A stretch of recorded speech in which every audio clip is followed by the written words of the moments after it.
السلام عليكم ورحمة الله وبركاته. إن الحمد لله نحمده ونستعينه ونستغفره ونؤمن به ونتوكل عليه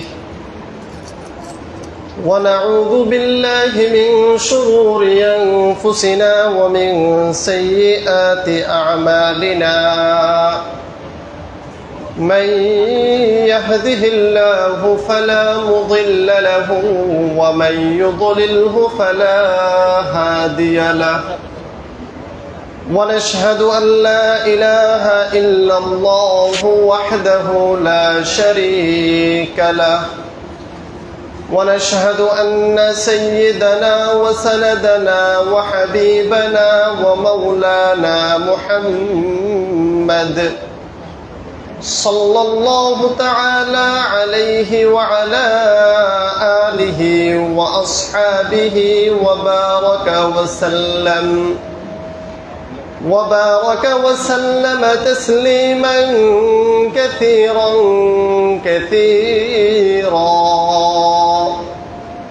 أما بعد فأعوذ بالله من الشيطان الرجيم بسم الله الرحمن الرحيم إن الذين آمنوا وعملوا الصالحات وأقاموا الصلاة وآتوا الزكاة لهم أجرهم عند ربهم لا خوف عليهم ولا هم يحزنون. وقال صاحب القرآن صلى الله عليه وسلم من أتاه الله مالا فلم يؤدي زكاته مثل له يوم القيامة شجاعا أقرع له زبيبتان يطوقه يوم القيامة ثم يأخذ بلهزمتيه يعني بشدقيه ثم يقول أنا مالك وأنا كنزك أنا مالك وأنا كنزك أو كما قال النبي عليه الصلاة والسلام. وقال تعالى في شان حبيبه إن الله وملائكته يصلون على النبي يا أيها الذين آمنوا صلوا عليه وسلموا تسليما. محبتের সাথে জবান খুলে সকলে দুরূদ ইব্রাহিম পড়ি। اللهم صل على محمد وعلى آل محمد كما صليت على إبراهيم وعلى آل إبراهيم إنك حميد مجيد. اللهم بارك على محمد وعلى آل محمد كما باركت على إبراهيم وعلى آل إبراهيم إنك حميد مجيد. سبحانك لا علم لنا إلا ما علمتنا إنك أنت العليم الحكيم. الحمد لله সমস্ত প্রশংসাই মহান রব্বুল ইজ্জত ওয়াল জালালের দরবারে, যে রব্বুল আলামিন আজ পর্যন্ত আমাদের হায়াতে বাঁচিয়ে রেখেছেন, শারীরিক মানসিকভাবে সুস্থ রেখে, দিল দিমাগ মন মস্তিষ্ক ভালো রেখে রব্বুল আলামিনের এক মস্ত বড় বিধান জুমার সালাত আদায়ের লক্ষ্যে আগে আগে মসজিদে আসার বসার তৌফিক দান করেছেন। এজন্যে মুসলমান হিসেবে ঈমানের আওয়াজকে উঁচু করে বিনয় অবনত চিত্তে উচ্চ কণ্ঠে সকলেই পড়ছি আলহামদুলিল্লাহ। সম্মানিত উপস্থিতি, রমাদানুল মুবারকের দ্বিতীয় জুমায় এসে আমরা উপস্থিত হলাম। একে একে আমাদের কাছ থেকে প্রায় 13টি রোজা অতিবাহিত হয়ে গেল। নিজের জিন্দেগির গুনাহের হালত কি আল্লাহ তাআলাই ভালো জানেন। আল্লাহর নবী সাল্লাল্লাহু আলাইহি ওয়াসাল্লাম হাদিসে পাকের মধ্যে ইরশাদ ফরমান, রমজানুল মুবারক যখন তোমরা পাবে 4টি কাজ বেশি বেশি করবে। বলেন কয়টি কাজ? 4টি কাজ বেশি বেশি করা। 1 নাম্বার, ইস্তিগফারের আমল বেশি থেকে বেশি করা। 2 নাম্বার, লা ইলাহা ইল্লাল্লাহ, এই কালিমার জিকিরটা বেশি বেশি করা। 3 নাম্বার, আল্লাহর কাছে জান্নাত কামনা করা। 4 নাম্বার, আল্লাহর কাছে জাহান্নাম থেকে আশ্রয় প্রার্থনা করা। আল্লাহর হাবিব জনাবে মুহাম্মদুর রাসূলুল্লাহ চিৎকার দিয়ে পড়ি সাল্লাল্লাহু আলাইহি ওয়াসাল্লাম বলেন, রমাদানুল মুবারক যখন তোমরা পাবে এই 4 কাজ বাড়িয়ে দিবে। আল্লাহ তাআলা আমাদেরকে 4টি কাজ বেশি থেকে বেশি করার তৌফিক দান করুন। চিৎকার দিয়ে পড়ি আমিন। সম্মানিত উপস্থিতি, দ্বিতীয় জুমায় আমরা যাকাত সম্পর্কে আলোচনা শুনবো ইনশাআল্লাহ। যাকাতের সাথে যদিও রমজানের তেমন কোনো সম্পর্ক নেই, তারপরেও রমজান আসলে যাকাত নিয়ে আলোচনা করতে হয়। কয়েকটা কারণ আছে, তন্মধ্যে অন্যতম কারণ হলো রমজানে যদি যাকাত আদায় করে দেওয়া হয় অন্যান্য সময়ের তুলনায় সওয়াবটা দ্বিগুণ হবে ইনশাআল্লাহ। সাথে সাথে আরেকটি কারণ হলো যাকাতের হিসাব চন্দ্র মাস অনুযায়ী করতে হয়, আরবি মাস অনুযায়ী করতে হয়। যদি রমজান টু রমজান আমার যাকাতের হিসাব থাকে তাহলে আমার জন্য সেই হিসাব বুঝতে, আমার যাকাত আদায় করতে সুবিধা হবে। এজন্যই রমজান আসলেই আমরা যাকাতের আলোচনা করি এবং শুনি। সম্মানিত উপস্থিতি, যাকাত ইসলামের মৌলিক 5 স্তম্ভের অন্যতম একটি স্তম্ভের নাম। ইসলামী শরীয়তে যাকাতকে ফরজ বলে আখ্যায়িত করা হয়েছে। যদি কোনো ব্যক্তি যাকাত দেওয়া থেকে বিরত থাকে তাহলে সে কবিরা গুনাহে লিপ্ত হলো। যদি কেউ যাকাতকে অস্বীকার করে সাথে সাথে সে কাফের হয়ে যাবে। যাকাতকে কেউ যদি অস্বীকার করে সাথে সাথেই কাফের হয়ে যাবে। আল্লাহ রাব্বুল আলামিন পবিত্র কোরআনে হাকিমের মধ্যে যাকাত এবং নামাজের আলোচনা প্রায় জায়গায় একসাথে করেছেন। নামাজের কথা কোরআনে আল্লাহ তাআলা সবচেয়ে বেশি উল্লেখ করেছেন, তারপরেই আল্লাহ যাকাতের স্থান দিয়েছেন। নামাজের সাথে সাথে যাকাতের আলোচনা সবচেয়ে বেশি উল্লেখ করার কারণ হলো মুফাসসিরিনে কেরাম বলে, বান্দা যত বেশি নামাজ পড়বে আরশে আজিমের মালিকের সাথে বান্দার সম্পর্ক তত বেশি বৃদ্ধি পাবে। আর বান্দা যত বেশি যাকাত আদায় করবে মানুষের সাথে বান্দার মুহাব্বত আর ভালোবাসা বৃদ্ধি পাবে। বান্দা যখন কবরের জগতে যাবে আরশে আজিমের সম্পর্কও তার আছে, বান্দার সাথেও তার সম্পর্ক আছে। আরশে আজিম আসমানের সম্পর্ক আর জমিনের সম্পর্ক, 2 সম্পর্ক একসাথে নিয়ে তারপরে সে কবরের মধ্যে গেল। সুবহানাল্লাহ। নামাজের মাধ্যমে আসমান ওয়ালার সাথে সম্পর্ক বাড়বে, যাকাতের মাধ্যমে বান্দার সাথে মুহাব্বত আর ভালোবাসা বাড়বে। আরশে আজিমের মালিকের সম্পর্ক আর বান্দার সম্পর্ক, 2টা ভালোবাসা নিয়ে তারপরে সে কবরের জগতে পা রাখলো। সুবহানাল্লাহ। এজন্যই আল্লাহ তাআলা কোরআনে বারবার নামাজের কথা আলোচনা করার সাথে সাথেই যাকাতের আলোচনা করেছেন, নামাজের সাথে সাথেই যাকাতের আলোচনা করেছেন। সম্মানিত উপস্থিতি, যাকাত এটা একটা আরবি শব্দ, দুইটা অর্থ হতে পারে। এক নাম্বার অর্থ হলো পবিত্র করা। যাকাতের মাধ্যমে বান্দার যে সম্পত্তি আছে সমুদয় সম্পত্তিটা পবিত্র হয়। বান্দা যখন তার সম্পত্তি থেকে যাকাতের অংশটাকে বের করে দিল, বাকি অংশটা তার পবিত্র হয়ে গেল, যার ফলে যাকাতের এক অর্থ নেওয়া হয় পবিত্র করা। যেমন আল্লাহ তাআলা কোরআনের মধ্যে বলেন, কদ আফলাহা মান যাক্কাহা, সফলকাম সেই ব্যক্তি হলো যে নিজেকে পবিত্র করে নিল, পরিশুদ্ধ করে নিল। অন্য জায়গায় আল্লাহ তাআলা বলেন, খুয মিন আমওয়ালিহিম সাদাকাতুন, নবী হে আপনি ধনাঢ্য ব্যক্তিদের সম্পত্তি থেকে যাকাতের অংশকে গ্রহণ করুন, এতে করে সাদাকাতুন তুতাহহিরুহুম ওয়া তুযাক্কিহিম, তাদের সম্পদটা পবিত্র হবে, পরিশুদ্ধ হয়ে যাবে। সুবহানাল্লাহ। তাহলে যাকাতের এক অর্থ হলো পবিত্র করা, পরিশুদ্ধ করা।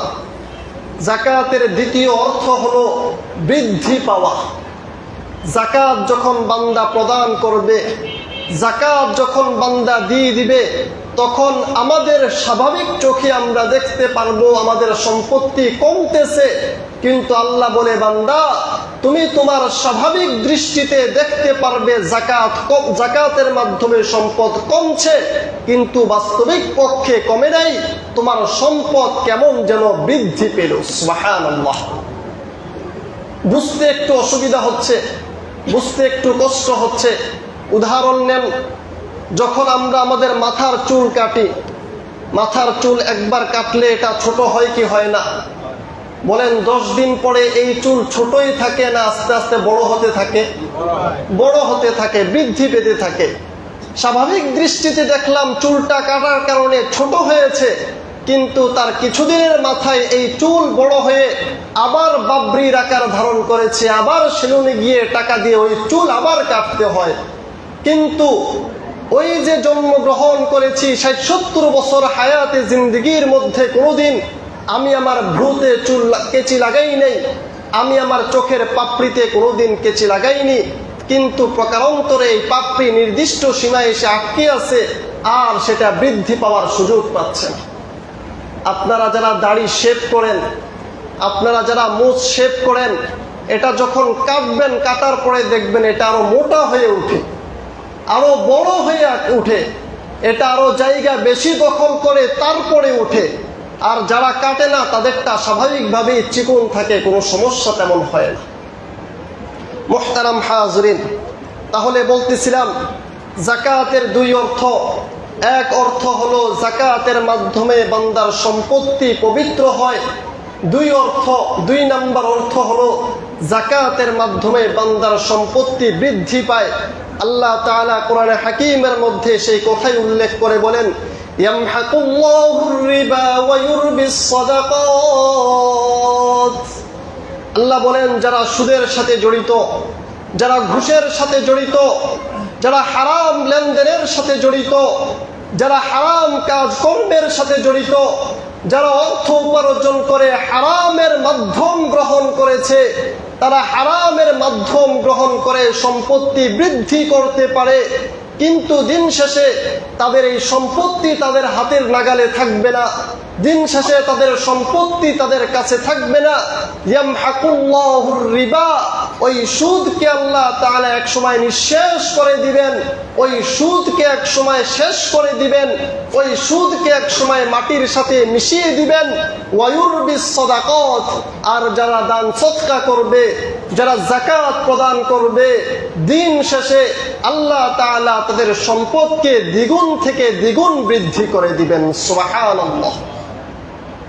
মুহতারাম হাজরিন, এজন্যই দেখবেন যারা সুদি কারবারের সাথে জড়িত, অর্থ সম্পদ অনেক আছে, কয়েকটা দালান কোঠা আছে, সুদ দিয়ে তার জীবনটাকে ভরপুর করে নিয়েছে, হারামে হারামে তার সন্তান আর স্ত্রী সকলের রক্তগুলোকে হারাম করেছে, অনেক অর্থ সম্পদ হয়েছে, বছরান্তেই কয়েক বছর পরেই আল্লাহ তাআলা এমন এক রোগ তার মধ্যে দিবেন, আল্লাহ তাআলা এমন এক অসুস্থতা তার মধ্যে দিবে, এমন এক বিপদ আর সংকীর্ণতা তার মধ্যে আসবে, যে এক অসুস্থতা তার সকল সম্পত্তিকে শেষ করে জমিনে দাবায়ে দিতে যথেষ্ট হয়ে যাবে।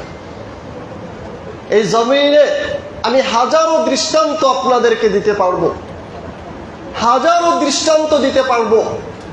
আমার এক ফুফা আছে, সম্পর্কে ফুফা আপন নয়, সে আমাদের গ্রামে প্রায় 1.5 কোটি টাকা ঋণ নিয়ে, 1.5 লাখ টাকার যার সম্পত্তি নেই, সে 1.5 কোটি টাকা সুদের উপর নিয়ে তারপরে গার্মেন্টস দিয়েছে। 1 বছরের মাথায় পরিবার পরিজন আত্মীয় স্বজন যা আছে সবগুলো নিয়ে এখন সবাই এলাকা থেকে পালাতক, কাছে দাঁড়াও অন্যায়। এমন বহু মানুষের দৃষ্টান্ত দেওয়া যাবে। বিগত সরকারের আমলে যারা রাস্তার টাকা খেয়েছে, যারা জনগণের টাকা খেয়েছে, যারা অর্থ পাচারে লিপ্ত ছিল, অন্যায়ভাবে সম্পত্তি যারা দখল করেছে, চাঁদাবাজি আর দখলদারিতে যারা লিপ্ত ছিল, কোটি কোটি টাকা কামাই করতে পেরেছে, হাজার হাজার বিলিয়ন ডলার তাদের আছে, দিন শেষে তাদের হালত কি একবার নজর বুলিয়ে যদি দেখতে চান দেখতে পারেন, শিক্ষা গ্রহণ করতে পারবেন, বিন্দু পরিমাণ দূরে সরে যাবেন না। একটু নজর বুলিয়ে দেখেন, যারা হারামের প্রাসাদ গড়েছে আজকে তাদের হালত কি অবস্থায় তারা তাদের জীবন যাপন করছে। আল্লাহ তাআলা আমাদেরকে হেফাজত করুন, সকলে পড়ি আমিন। সম্মানিত উপস্থিতি, যাকাত ইসলামের গুরুত্বপূর্ণ বিধান। এই যাকাত যদি বান্দা আদায় করা থেকে বিরত থাকে, আল্লাহ তাআলা কোরআনের মধ্যে তার জন্য কঠিন থেকে কঠিন শাস্তির আলোচনা করেছেন। সূরাতুত তাওবার মধ্যে আল্লাহ তাআলা বলছেন,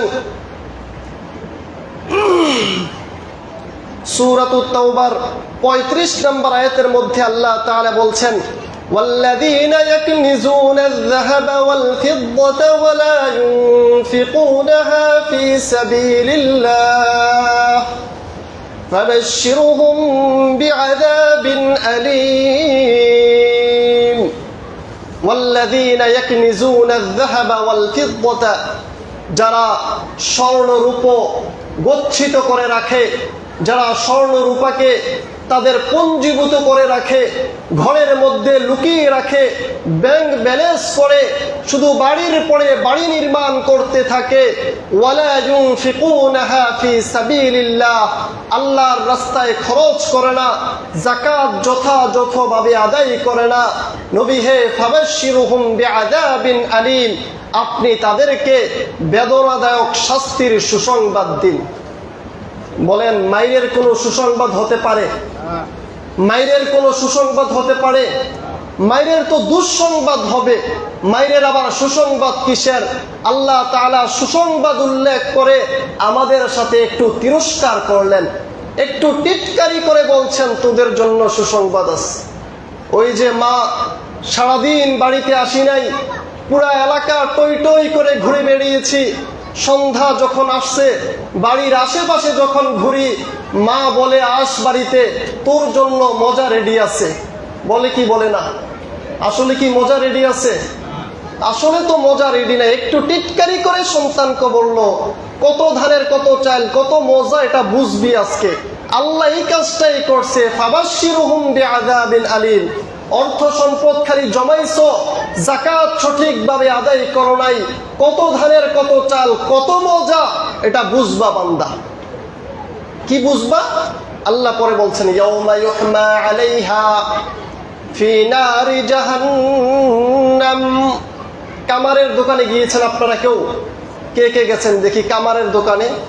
কামারের দোকান যখন সে দা খুন্তি বানায়, সে যখন লোহার জিনিসপত্র আসবাবপত্র বানায়, এই লোহাকে আগুনের মধ্যে দিয়ে একদম লাল টাটকা বানায় কি বানায় না? বলেন, ওই লাল টাটকা এই লোহাটা যদি আমার কপালে দেওয়া হয়, আমার চেহারার মধ্যে লাগানো হয়, আমার পিঠের মধ্যে লাগানো হয়, পাঞ্জাবি সহ না, পাঞ্জাবি ছাড়া খালি গায়ে যদি লাগানো হয়, অবস্থাটা কেমন হবে? একটু অনুমান করে দেখেন তো অবস্থাটা কি হবে। এটা তো দুনিয়ার আগুন। আল্লাহ বলছে, তোমার যে অর্থ সম্পদ আছে, কামারের দোকানে যেতে হবে না। আপনারা যারা পাঞ্জাবি বাড়িতে ইস্তারি করেন, শার্ট যারা বাড়িতে ইস্তারি করেন, ইস্তারি যখন গরম হয় একটু হাত দিয়ে দেখেন কেমন লাগে। কতক্ষণ ধরতে পারবেন? হাতটা কতক্ষণ রাখতে পারবেন? একটু দেখেন, তাহলেই মোটামুটি অনুমান করতে পারবেন। আল্লাহ বলছেন ইয়াউমা ইউহমা আলাইহা ফি নারি জাহান্নাম। বান্দা, তুমি যে অর্থ সম্পদ জমিয়েছ, তুমি যে বাড়ি গাড়ি দালান কোঠা তৈরি করেছ, এই সমস্ত অর্থ সম্পদকে একটা লোহার টুকরা বানিয়ে তারপরে জাহান্নামের উত্তপ্ত আগুনে আমি সেটাকে গরম করব। ওই গরম করার পরে ফাতুকুয়া বিহা জিবাহুহুম, তোর কপালে সেক দিব, ওয়াজুনুবুহুম, তোর পার্শ্ব দেশে সেক দিব, ওয়াজুহুরুহুম, তোর পিঠের মধ্যে লাগাবো। হাদা মা কানাসতুম লিআনফুসিকুম, তুই এগুলো আস্বাদন করবি আর আমি হাততালি দিব আর বলতে থাকবো ফাদুকু মা কুনতুম তাকনিজুন, আস্বাদন কর, দেখ কেমন লাগে। অর্থ সম্পদ জমিয়ে খালি দালান কোঠা করছস, তোর বাড়ির পাশে মানুষ খাইতে পারে নাই, পড়তে পারো নাই, কোনোদিন দেখোস নাই, একটু বুঝ তোর কেমন লাগে। এই যে দালান কোঠা জমাইছস, একটু বুঝ, সাদুকু, আস্বাদন কর, মা কুনতুম তাকনিজুন, যে অর্থ সম্পদ জমিয়েছস, ওই অর্থ সম্পদ জমানোর ফলটা কি একটু ভোগ কর, একটু দেখ কেমন লাগে, একটু দেখ কেমন লাগে। আমরা বলি না চোরকে যখন পিটাই আর বলি দেখ কত মজা লাগে, আল্লাহও সেদিন আমাদেরকে পিটাবে, আমাদের হাত পায়ে শেক দিবে আর বলতে থাকবে দেখ কেমন লাগে, কত মজা লাগে দেখ। নাউযুবিল্লাহি মিন যালিক। বিশ্বাস যদি না হয় সূরাতুত তাওবার 35 এবং 36 নম্বর আয়াতটা খুইলা বাংলা তরজমাটা দেখে নিয়ে।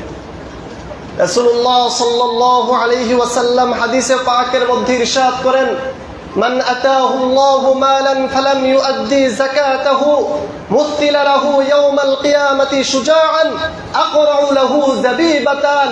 আল্লাহ তাআলা যেই বান্দাকে অর্থ সম্পদ দান করেছে, সে সেই অর্থ সম্পদের যাকাত যথাযথভাবে আদায় করেনি, আল্লাহ তাআলা হাসরের ময়দানে তার জন্য একটা সাপ নিযুক্ত করবেন, যেই সাপের বিষাক্তের কারণে তার যেই মাথা ছিল, মাথার চুলগুলো পর্যন্ত পড়ে যাবে। ওই বিষাক্ত সাপটা তার গলার মধ্যে পেঁচাবে আর তার শরীরের মধ্যে ঠুকুর মারবে আর বলবে আনা মালুকা ওয়া আনা কানজুকা, আমি তোমার অর্থ সম্পদ, আমি তোমার গুপ্তধন, যে গুপ্তধন তুমি পৃথিবীতে জমিয়ে আসছো, যে গুপ্তধন তুমি পৃথিবীতে রেখে আসছো। মেরে মুহতারাম হাজরিন, অর্থ সম্পদ এটা কার দেওয়া নেয়ামত? আর একটু জোরে বলেন, আল্লাহর দেওয়া নেয়ামত। কবি বলছেন কাম আকিলিন আকিলিন আয়াত মাযাহিবুহু ওয়া কাম জাহিলিন জাহিলিন তালকাহু মারযুকা। কত জ্ঞানী গুণী বুদ্ধিমান, অনার্স পাস, মাস্টার্স পাস, মুফতি সাহেব, মুহাদ্দিস সাহেব, ডিগ্রির কোনো শেষ নাই, সার্টিফিকেটের কোনো শেষ নাই, সার্টিফিকেটের কোনো অভাব নাই, সকল সার্টিফিকেট তার কাছে আছে, কিন্তু চাকরির জন্য দৌড়াতে দৌড়াতে পায়ের জুতা ক্ষয় করে ফেলছে, কিন্তু চাকরির ধারে কাছেও সে যেতে পারে না। আছে না নাই বলেন? আছে না নাই? বহু মানুষ আছে। ওয়াকাম জাহিলিন জাহিলিন, আর কত মূর্খ, কয়ের ফুন্দে ব লাগাইতে পারে না, ক লিখতে কলম ভাঙে, সাইন দিতে পারে না, টিপসই দেয়, এমন কত গণ্ড মূর্খ, অর্থ সম্পদের তার অভাব নেই। আছে না নাই? আছে। অর্থ সম্পদ নিয়ে বড়াইগিরি করার কিছু নাই। অর্থ সম্পদ এটা আল্লাহর দেওয়া নেয়ামত। এই নেয়ামত যথাযথভাবে আদায় করা চাই। রাসূলুল্লাহ সাল্লাল্লাহু আলাইহি ওয়াসাল্লাম বলেন, আদম সন্তান হাসরের ময়দানে এক কদম সামনে আগাতে পারবে না হাত্তা ইউসআলা আন খামসিন, 5 প্রশ্নের জবাব দেওয়া ব্যতি রেখে তন্মধ্যে অন্যতম দুই প্রশ্ন হলো, বান্দা অর্থ সম্পদ জমা করেছ, ঠিক আছে, কোন রাস্তায় তোমার অর্থ সম্পদ আসছে জবাব দাও। অর্থ সম্পদ খরচ করেছ, ঠিক আছে, কোন রাস্তায় অর্থ সম্পদ খরচ করেছ জবাব দিয়ে যাও। এজন্য মুহতারাম হাজরিন, যাকাত ইসলামের মৌলিক স্তম্ভের অন্যতম স্তম্ভ, গুরুত্বপূর্ণ বিধান। শাস্তির কথার দিকে লক্ষ্য করলেই বোঝা যায় কতটা গুরুত্ব আল্লাহ তাআলা দিয়েছে। এজন্যই আল্লাহ তাআলা দিয়েছেন, আল্লাহ চান কেউ খাবে তো কেউ খাবে না, তা হবে না, তা হবে না, সবাই যেন চলতে পারে, মোটামুটি সবার জীবন যাপন যেন হয়, এই দিক লক্ষ্য করে আল্লাহ যাকাতের বিধান দিয়েছে। হযরতে ওমর ইবনে আব্দুল আজিজ রাহমাতুল্লাহি আলাইহি মাত্র 3 বছরের শাসন তার চলছে, এতটা ইনসাফ তিনি প্রতিষ্ঠা করেছেন, এতটা ইনসাফ জমিনে প্রতিষ্ঠা হয়েছে। ওমর ইবনে আব্দুল আজিজের শেষ দিকে এসে যাকাত প্রদানকারী ব্যক্তিরা তাদের যাকাতের অর্থ নিয়ে সারা শহর চক্কর দিত, যাকাত দেওয়ার মতো লোক খুঁজে পাওয়া যেত না। কাকে যাকাত দিবে এরকম লোক খুঁজে পেতেন না। আজকের আমরা যদি যাকাত আদায় করা শুরু করে দেই, যদি সরকারিভাবে যাকাত প্রদান করা শুরু করে দেওয়া হয়, ওয়াফি আমওয়ালিহিম হাক্কুল লিসাইলি ওয়াল মাহরুম, ধনীদের সম্পত্তির মধ্যে গরিবের যে হক রয়েছে, এই হকটা যদি আমরা নেওয়া শুরু করে দেই, আগামী 5 বছরের মাথায় বাংলাদেশে কোনো গরিব খুঁজে পাওয়া যাবে না। আগামী 5 বছরের মাথায় বাংলাদেশে কোনো গরিব খুঁজে পাওয়া যাবে না। আমাদের হালত হলো, আমরা যাকাত আদায় করি, 50,000 টাকার যাকাত যার আসছে, সে 50 জন মানুষকে 1,000 টাকা করে দেয়। 1,000 টাকা করে দিয়ে বেশ কিছু করা যায় না, এটা খাওয়া দাওয়ার মধ্যেই শেষ হয়ে যায়। আল্লাহর রাসূলের সিস্টেম এমন ছিল না। আল্লাহর নবীর কাছে একজন এসে হাত পাচ্ছে, রাসূল কিছুদিন। আল্লাহর নবী বলেন, তোমার ঘরে কি কিছু নেই? তো আল্লাহর নবীকে বললেন, আমার ঘরে একটা কম্বল আছে। আল্লাহর নবী বলেন, কম্বলটা নিয়ে আসো। এই কম্বল আনার পরে তিনি রাসূল এই কম্বল বিক্রি করে দিয়েছেন। বিক্রি করে 1 টাকা তার হাতে দিয়েছে, নাও এটা দিয়ে তুমি তোমার সংসারের বাজার করবে। আর 1 টাকা দিয়ে রাসূল নিজে এক কুড়াল কিনেছে, এই কুড়ালের মধ্যে হাতল রাসূল নিজে লাগিয়ে এবার তার কাঁধে কুড়াল দিয়ে বলছে, যাও, এটা দিয়ে তুমি চাকরি বাকরি করে কাজকর্ম করে খাও, আর তুমি হাত পাতবে না। আল্লাহর নবীর ওই সাহাবী বলে, এই কুড়াল দিয়ে কাজ শুরু করার পর থেকে আর কোনোদিন আমার হাত পাততে হয়নি, আর কোনোদিন হাত পাততে হয়নি। মুহতারাম হাজরিন, এটা হলো সিস্টেম যে আমি আমার পরিবারে যারা গরিব আছে, আমার পরিবারে যারা গরিব আছে, তাদেরকে 1 বছর 1 বছর করে একটা কিছু ধরিয়ে দেওয়া, একটা ব্যবসা বাণিজ্য ধরিয়ে দেওয়া। একটা আরিমিয়া বর্তমান সময়ে যারা ডিম বিক্রি করে, ওদেরও মাস শেষে 30 থেকে 35,000 টাকা ইনকাম আছে। শীতকালে যারা রাস্তার মোড়ে বসে বসে সিদ্ধ ডিম বিক্রি করে, তাদেরও মাস শেষে 30 থেকে 35,000 টাকা ব্যবসা আছে। আমি ঘুরে ঘুরে এগুলোর খোঁজখবর মাঝে মধ্যেই রাখি। এই যে যারা আতর বিক্রি করে, এদেরও দিন শেষে দেখেন 1,000 থেকে 1,200 টাকা ইনকাম আছে, লাভ আছে, লাভ। এটা টঙ্গী বাজার এক ডিম বিক্রেতা আমার সাথে একসাথে চিল্লা দিয়েছে, তাকে একদিন জিজ্ঞেস করলাম, ভাই কত থাকে? মাইন্ড করেন না। ও বলে, হুজুর শীতকালে 50, গরমকালে 30। আপনি আপনার পরিবারে যারা আছে এদেরকে একজনকে ধরে দেন, এটা আগামীর দিনে তার আর কোনোদিন হাত পাততে হবে না। দেখবেন 2 বছরের মাথায় সে নিজে যাকাত দিবে, 2 বছরের মাথায় সে নিজে যাকাত দিবে। এটা হলো সিস্টেম যে একটা একটা করে ধরে দেন। কিন্তু আমাদের অবস্থা কি? আমরা একদম বড় করে একটা ব্যানার লাগাই, আগামীকালকে অমুক সাহেবের পক্ষ থেকে যাকাতের কাপড় দেওয়া হবে। বাজারও লেখা থাকে যাকাতের লুঙ্গি পাওয়া যায়, শাড়ি পাওয়া যায়। ওই যাকাতের লুঙ্গি আর শাড়ি কিনে তাদেরকে দেই, তারা এগুলো 2 দিন পড়তে পারে না, শেষ।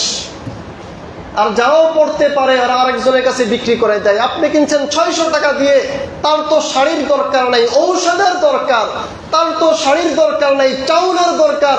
600 টাকা দিয়ে কিনে তো আপনি আপনার যাকাত দিয়ে দিচ্ছেন, ওর তো ওই কাপড়ের দরকার নেই, এখন সে 400 টাকা বিক্রি করে 200 টাকা লস, ওই বেটার 200 টাকা লস। মুহতারাম হাজরিন, বলতেছিলাম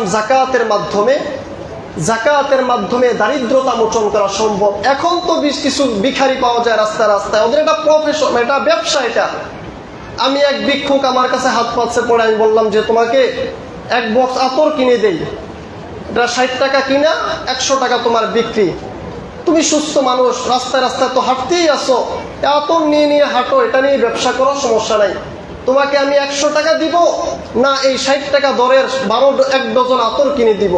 ও আমার বলে হুজুর 100 টাকাই দেন, আতরে দিন না, 100 টাকাই দেন, আতরের দরকার নেই, ব্যবসা করতে পারবো না, এই ব্যবসা যেটা আছে এটা ভালো আছে, ভালো ব্যবসা এটা, আল্লাহ হেফাজত করুন। এই এলাকার এক মহিলা আছে আমি চিনি, ভিক্ষা করে চলে, ভিক্ষা করে মহিলা, ও ভিক্ষা করার এক নাতিরে চালায়। ওর নাতির হাতে একদিন আমি দেখি স্মার্টফোন, জিজ্ঞেস করলাম মডেল কত, ও আমারে মডেল দেখা দেওয়ার পরে আমি গুগলে সার্চ দিয়ে দেখি এই মোবাইলের দাম 30,000 টাকা। বলেন এবার অবস্থাটা কি?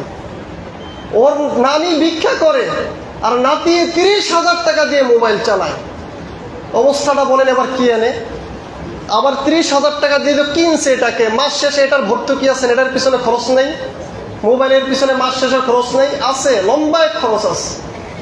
ঘরে থাকলে ওয়াইফাই লাগবে, বাহিরে গেলে ডাটা লাগবে, সিমে আবার মিনিট লাগবে, খরচ নেই এটার পিছনে, ভালো খরচ আছে। যাই হোক, বিষয়টা এটা না, বিষয় হলো ভিক্ষাবৃত্তি, এটা ইসলামে নিন্দনীয়, ইসলামে নিন্দনীয়। আপনি এমন হালত তৈরি করে দেন, এমন অবস্থা তৈরি করে দেন যাতে করে আগামী 2 বছরের মাথায় সে নিজে যাকাত দিতে পারে। আরে ভাই, হাজারো ব্যবসা এখন আছে, আর কিছু না পারেন কিছু লুঙ্গি দিয়ে তাকে রাস্তায় বসায় দেন, কিছু কাপড় দিয়ে রাস্তায় বসায় দেন, কিছু কসমেটিক্স কিনে রাস্তায় বসায় দেন, দেখবেন 2 বছরের মাথায় সে স্বাবলম্বী, ও স্বাবলম্বী। এই রাস্তার মোড়ে মোড়ে ফুটপাতে যারা ব্যবসা করে, গরিব বুঝেন, গরিব না, ওদের দিন শেষে 1000 টাকার উপরে ইনকাম আছে। আপনি কয় টাকা ইনকাম করেন? আপনি চাকরি করে কত পান? আল্লাহ তাআলা হেফাজত করুন, সকলে পড়িয়া আমিন। তো বলতেছিলাম যাকাত, এটা মুসলিম উম্মার উপর ফরজ বিধান। কার উপর যাকাত ফরজ? 1 নাম্বার মুসলমান, 2 নাম্বার আকিল, 3 নাম্বার বালিগ, 4 নাম্বার স্বাধীন পুরুষ, 5 নাম্বার যার উপর নেশাব পরিমাণ সম্পত্তি হয়েছে। নেশাব পরিমাণ সম্পত্তি কি? যদি কারো কাছে 52.5 তোলা স্বর্ণ কিংবা 52.5 তোলা রূপ্য কিংবা এই দুইটার মূল্য বা ব্যবসায়ী পণ্য 1 বছর অতিবাহিত হয়, তাহলে তার উপর যাকাত ফরজ। বর্তমান সময়ে যদি বলি, যদি কারো কাছে 90 থেকে 1 লাখ টাকা সমপরিমাণ সম্পত্তি থাকে, যেটা তার নিত্যদিনের ব্যবহারের অতিরিক্ত, এটা যদি 1 বছর অতিবাহিত হয় তার উপর যাকাত ফরজ। 90 থেকে 1 লাখ টাকা এখনকার রিক্সাওয়ালাদের ব্যাংক ব্যালেন্স আছে। 90 থেকে 1 লাখ টাকা এখনকার গরিবদের পকেটেও থাকে। যারা রিক্সা চালায় তাদেরও একটা সমবায় সমিতি থাকে, যারা ফুটপাতে ব্যবসা বাণিজ্য করে ওদেরও একটা সার্কেল আছে, ওদেরও একটা সমিতি আছে। এজন্য যাকাত যখন দিবেন শুধু রিক্সাওয়ালা দেখে দেখে দিবেন না, যদি ফুটপাতে ব্যবসা করে দেখে দেখেই দেওয়া যাবে না, বুঝতে হবে আসলে তার সম্পত্তির হালত কি। আপনি শুধুই দিয়ে দিলেন, যাকাত তো আপনার আদায় হবে না। এজন্য মুহতারাম হাজরিন, এখন একটা বিষয়, যাকাত সম্পর্কে অনেক মাসআলা আসে যেগুলো এখানে বলা সম্ভব নয়। প্রত্যেকের হালত সম্পর্কে জেনে তারপরে মাসআলা জিজ্ঞেস করবেন। আপনার দোকান আছে, দোকানে তো 1 লাখ টাকার সম্পত্তি সাধারণত থাকে। আপনার দোকান আছে, দোকানে 50,000 টাকার সম্পত্তি আছে, আবার 50,000 টাকা অ্যাডভান্স আপনি দিয়েছেন, অ্যাডভান্সের উপর তো যাকাত চলে আসে। দোকান নেওয়ার সময় 10 লাখ টাকা মালিককে অ্যাডভান্স দেওয়া হয়েছে, ওই 10 লাখ টাকার উপর তো আপনার যাকাত চলে আসছে, আপনারও তো খবরও নাই। আপনার দোকানে 1 লাখ টাকার সম্পত্তি আছে, 1 বছর অতিবাহিত হয়েছে, তো আপনার উপর যাকাত ফরজ হয়েছে, আপনার তো খবরও নাই। আপনি আপনার গ্রামের বাড়িতে একটা গরু ক্রয় করেছেন, যে আগামী কোরবানির ঈদ যখন আসবে এই গরুটা বিক্রি করে দিব, ওই গরুর উপর তো যাকাত চলে আসে যদি 1 লাখ টাকার উপরে গরুর দাম থাকে। আপনার তো খবরও নেই। যাই হোক, সম্পত্তি শুরুতে এবং শেষে। শুরু যেমন আজকে হলো রমজানের কত তারিখ? রমজানের 13 চলতেছে। আজকে আমার ব্যাংক ব্যালেন্স 1 লাখ টাকা আছে। আগামী বছর রমজানে যদি এই ব্যাংক ব্যালেন্স 1 লাখ টাকা থাকে, মাঝখানে কমতেও পারে বাড়তে পারো, সেটা কোনো হিসাব না। শুরুতে কত ছিল আর শেষে কত আছে ওই হিসাবের উপর যাকাত আসবে। শুরুতে 1 লাখ ছিল, আগামী বছর 13 রোজায় আপনার কাছে 10 লাখ টাকা আছে, 10 লাখ টাকার উপরে যাকাত আসবে। এখন আপনার কাছে 1 লাখ টাকা আছে, আগামী 13ই রমজান আপনার কাছে মাত্র 50,000 টাকা আছে, আপনার উপর তো যাকাত আসবে না। যাই হোক, যাকাতের অনেক গুরুত্বপূর্ণ বিধান আছে, এগুলো এভাবে আলোচনা করা যায় না। আপনারা প্রত্যেকেই প্রত্যেকের নিজ জিম্মায় এই বিধান জেনে তারপরে এই বিধান প্রয়োগ করার চেষ্টা করব ইনশাআল্লাহ। আল্লাহ তাআলা আমাদেরকে যাকাত সম্পর্কে আলোচনা বুঝার শোনার তৌফিক দান করুন, সকলে পড়ি আমিন। আরেকটা গুরুত্বপূর্ণ বিষয়, সমসাময়িক আরেকটা বিষয়, না বললেই নয়, বলতেই হয়, যদিও সময় প্রায় শেষের দিকে। সম্মানিত উপস্থিতি, মানুষ যত কোরআন থেকে দূরে যাবে, মানুষের উপর বিপদ আপদ তত বেশি আক্রমণ করবে। কোরআন থেকে আপনার জীবন যত দূরে সরাবেন, আপনার জীবনে তত বেশি দুর্বিষহ অবস্থা চলে আসবে। বিপদ আপদ তত বেশি আপনাকে আক্রান্ত করবে। কিছু বিধান আমরা বুঝি, কিছু আমরা বুঝি না। তোর মধ্যে অন্যতম যেটা আবার আপনার চোখে হাত দিয়ে তারপরে বুঝিয়েছে, সেটা হলো ওই মাগুরার আসিয়ার ঘটনা। মাগুরার সে আসিয়া আমাকে আপনাকে হাত দিয়ে বুঝিয়ে দিছে যে ভাইরা,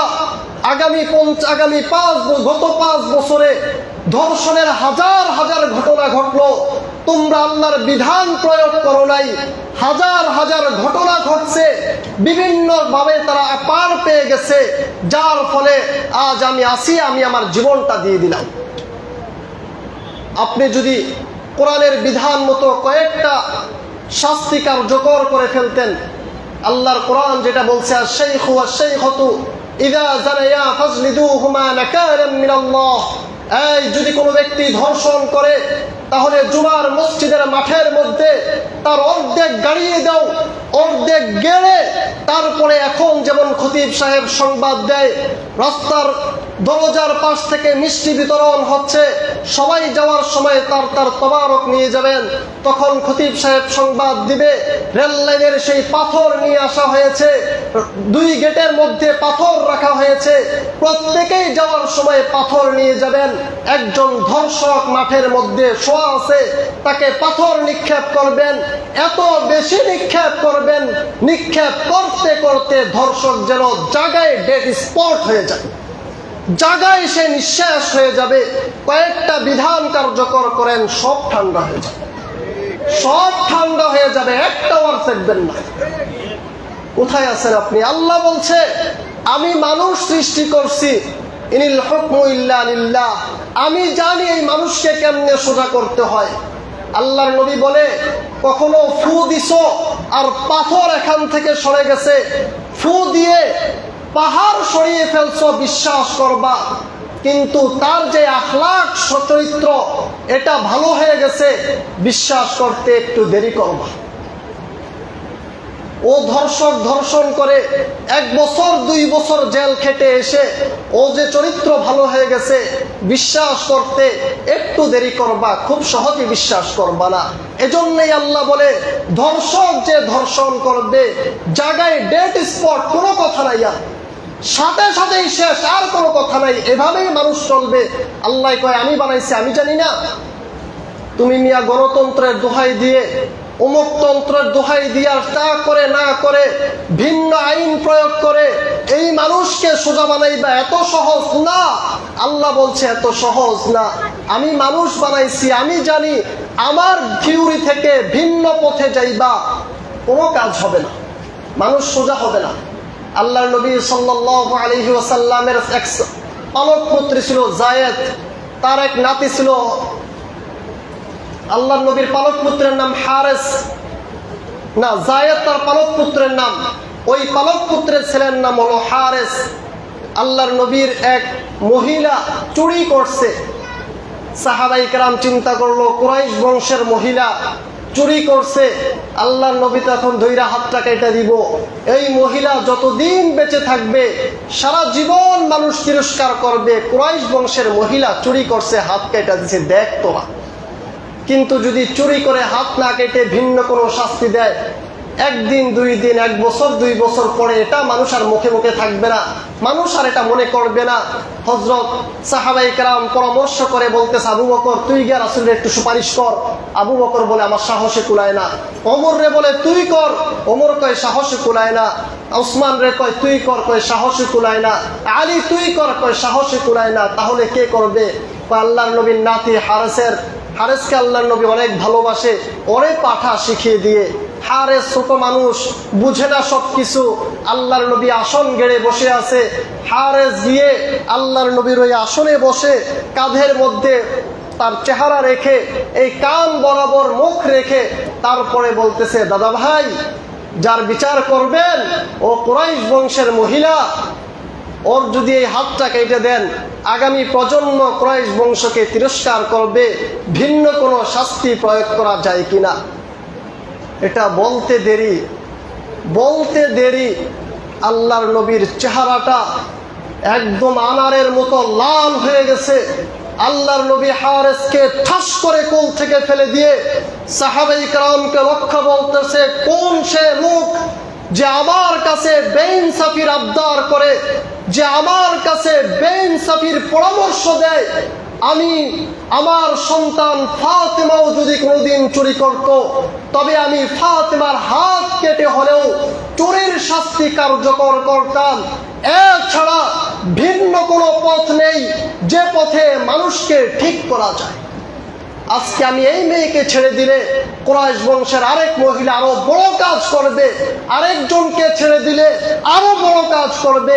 গতকাল তারাবিতেই 14তম রাকাতে হাফেজ সাহেবরা পড়ছে, ডাকাত যখন ডাকাতি করবে তার ডান হাত কেটে দাও, বাম পা কেটে দাও, বাম হাত কেটে দাও, ডান পা কেটে দাও, আগামী প্রজন্ম এর থেকেই শিক্ষা গ্রহণ করবে। সকল মিডিয়াগুলোকে সামনে রেখে, সকল ইলেকট্রিক মিডিয়ার প্রিন্ট মিডিয়াকে সামনে রেখে সারা বিশ্বকে তাক লাগিয়ে বলে দাও, চুরির শাস্তি এটা, ডাকাতির শাস্তি এটা, ধর্ষণের শাস্তি এটা, জিনার শাস্তি এটা। বিশ্ব এখান থেকে শিক্ষা গ্রহণ করবে।